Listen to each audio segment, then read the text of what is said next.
Galera, a gente sabe que não existe quase ninguém no universo que aprovou o final de Game of Thrones. Foi sim uma série fantástica e sem precedentes que teve um começo glorioso, porém que despencou nas suas últimas temporadas por dezenas de decisões erradas dos produtores e roteiristas. House of the Dragon claramente na sua primeira temporada foi muito superior aí que as últimas temporadas de GOT. Porém, pessoal, nos últimos tempos, diversas notícias e rumores vêm deixando alguns fãs cada vez mais preocupados, fazendo aí muita gente acreditar que a série está tomando rumos tão parecidos quanto aqueles que levaram ao final catastrófico de Game of Thrones. Redução nos episódios, filmagens apressadas, personagens importantes cortados e muita história e cenas inventadas que não existem nos livros. E bem pessoal, eu sou bem otimista com tudo, como vocês já me conhecem aqui no canal. Porém, depois de tantas notícias e rumores confirmados pelos próprios produtores da série, até eu tô começando a ficar com medo. No vídeo de hoje eu vou explicar por que House of the Dragon corre o risco de ter um final tão ruim quanto o de Game of Thrones. Já deixa seu like aí embaixo para ajudar o Voo Dragão e bora pro vídeo. E para começar, a gente precisa lembrar aí que a primeira temporada de A Casa do Dragão foi um tremendo sucesso, porém não foi unânime em aprovação e críticas. A série foi sim, pessoal, muito criticada, tanto por quem conhece os livros, por quanto quem não conhecia a história. Começando aí pelos seus saltos temporais e pela troca de elenco bem aí na metade da primeira temporada. Como eu conhecia os livros, pessoal, não foi algo aí que me incomodou. Afinal, eu sabia que a introdução da Dança dos Dragões acontece aí em torno de 15 a 20 anos. Ou seja, enquanto em Game of Thrones e na maioria das séries, a história é apresentada no primeiro episódio, House of the Dragon precisou de pelo menos 8 episódios para fazer isso, para apresentar os personagens principais e as tramas de toda a história. Afinal, é só no 8º episódio que a gente conhece o elenco e os personagens definitivos da série. Ou seja, pessoal, a primeira temporada de House of the Dragon é como se fosse um episódio piloto dividido em 8 episódios. E bem, os produtores de House vieram a público e falaram que entenderam as reclamações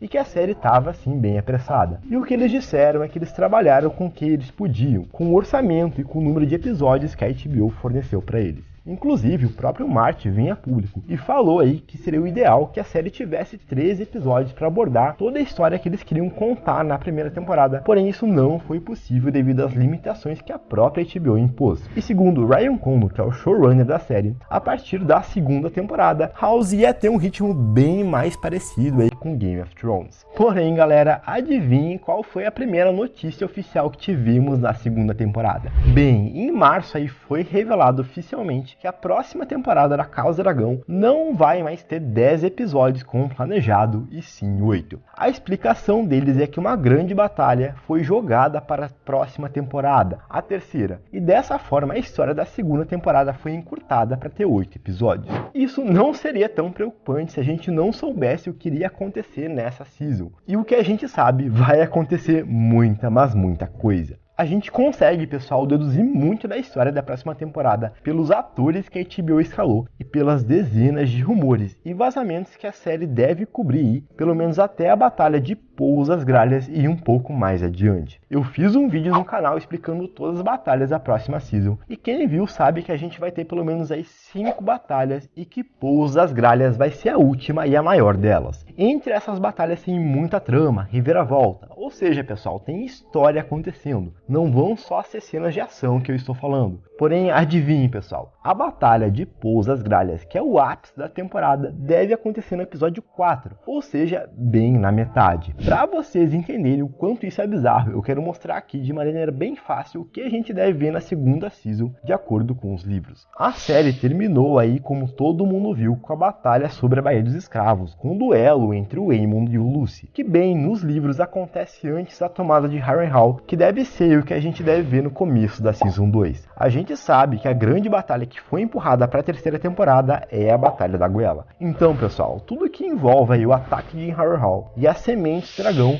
vai ser adaptado em 8 episódios na próxima Season. Porém, pessoal, pensem que a Batalha de Pouso das Gralhas, que acontece aí no episódio 4, e tudo que vem antes dela vai acontecer em 13 episódios ou menos. Resumindo, 80% do cânone que a gente conhece, que está nos livros, acontece aí na metade da temporada. Primeiro, pessoal, que isso implica que a série vai ser extremamente corrida, assim como foi a primeira temporada que gerou tantas reclamações. Ou eles vão ter que cortar muita coisa para encaixar tudo isso em 4 episódios. E sinceramente, pelo meu raso conhecimento que eu tenho aqui, eu acho muito difícil achar um meio termo onde tudo isso aí se equilibre de uma boa forma. A gente já falou aqui de Sangue e Queijo, por exemplo. É literalmente o casamento da Dança dos Dragões, um dos eventos mais impactantes desse universo. E bem, ao que dizem os rumores, ele deve acontecer no primeiro episódio. Pensem aí que a gente mal viu os filhos da Rhalyna. Teve gente aí que nem percebeu, pessoal, que ela tem filho de tão rápido que foi a cena que eles apareceram. E eles vão partir no primeiro episódio. É tipo colocar a morte do Ned Stark no primeiro episódio de Game of Thrones. Ou seja, pessoal, não iria ter impacto algum. Afinal, o público não conhece esses personagens e não teve tempo de se apegar a eles suficiente. Outro ponto, pessoal, em relação a isso, que também me deixa bem preocupado, é o que eles vão mostrar nos episódios restantes. Afinal, tem mais 4 episódios depois da Batalha da Goela, onde não temos nenhum evento realmente impactante. Os últimos episódios de Game of Thrones sempre foram impactantes, e House of the Dragon mesmo seguiu isso entregando um season finale fenomenal. E bem, confie em mim, porque eu já li e reli os livros 1 milhão de vezes, e eu literalmente não faço ideia do que eles vão colocar no season finale da próxima temporada. A gente não tem uma batalha impactante, nenhum duelo, nenhuma morte ou nenhum evento realmente à altura para encerrar a série. E o pior de tudo, a gente não tem nem história, o que me deixa muito, mas muito preocupado. Porém, eu vou dizer aí pra vocês que eu até do fundo confio nos roteiristas. Afinal, pessoal, na primeira temporada eles entregaram alguns episódios e cenas que não existem nos livros e são realmente muito bons. Como é o caso do episódio 3, por exemplo, da Caçada, que é totalmente inventado e é um episódio fenomenal. O próprio 8º episódio da Caminhada do Viserys é basicamente tudo reformulado. Então sim, pessoal, o Ryan Condal e seu time de roteiristas tem algum talento. No entanto, foram episódios isolados e intercalados com o que acontece nos livros. Agora, a gente vai ter na segunda temporada, ao que tudo indica, 4 episódios seguidos, ou seja, os 4 episódios finais com material totalmente novo, criado só pra série, sem seguir exatamente com o que tá em Fogo e Sangue. Outro ponto que me deixou bem preocupado são os cortes dos personagens. O primeiro deles, pessoal, segundo rumores, seria do Daemon Targaryen, que literalmente causou uma revolta entre os fãs por simplesmente não existir na primeira temporada da série. Isso foi tão grave que o Martin teve que vir a público falar no seu blog que o Daemon não foi cortado e que ele vai estar sim na próxima temporada, isso devido à indignação dos fãs. E bem, agora existem rumores bem fortes, pessoal, de que nenhum ator foi escalado para ver o Daemon na Season 2 e que o personagem só iria aparecer a partir da terceira temporada. E gente, isso é um absurdo. Mesmo que o Daemon não fosse para batalhas, não fizesse nada, ele já deveria ter aparecido ou sido mencionado na primeira. Quem dirá aí na segunda? É quase uma obrigação ele aparecer em pelo menos ou 2, 3 cenas. Afinal, eu já expliquei aqui no canal que ele vai ser muito, mas muito importante para a história. Seria aí algo como mostrar o Robb Stark só na terceira temporada de GOT, só para ele morrer no casamento vermelho, vocês entendem? Outro personagem aí que não é tão conhecido, mas é muito importante e parece que foi cortado de vez, é a Nithos. Eu falei pouco dela aqui no canal, mas para quem não sabe, ela é a montadora do Shift-Tear, um dragão selvagem extremamente poderoso aí nos livros. E gente, ela luta diversas batalhas e tem um envolvimento muito grande com a Rhaenyra, com o Daemon.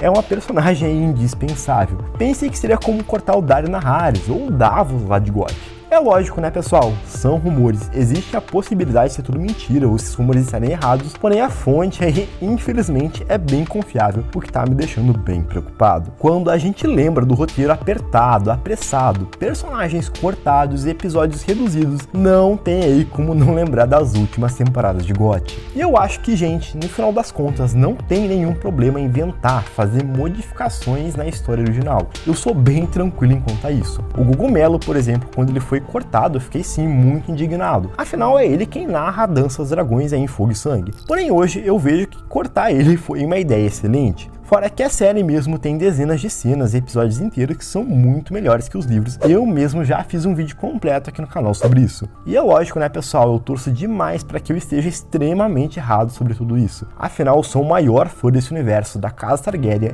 e da dança, e eu quero sim uma série fantástica para todo mundo. Vamos esperar aí tudo isso se confirmar ou não, que vai ter muita novidade pela frente e eu vou estar aqui sempre cobrindo tudo. Deixe a opinião de vocês sobre tudo isso aí embaixo e eu sempre respondo os comentários aí, como vocês sabem. Não esqueça também de seu like no vídeo. Valeu e fui!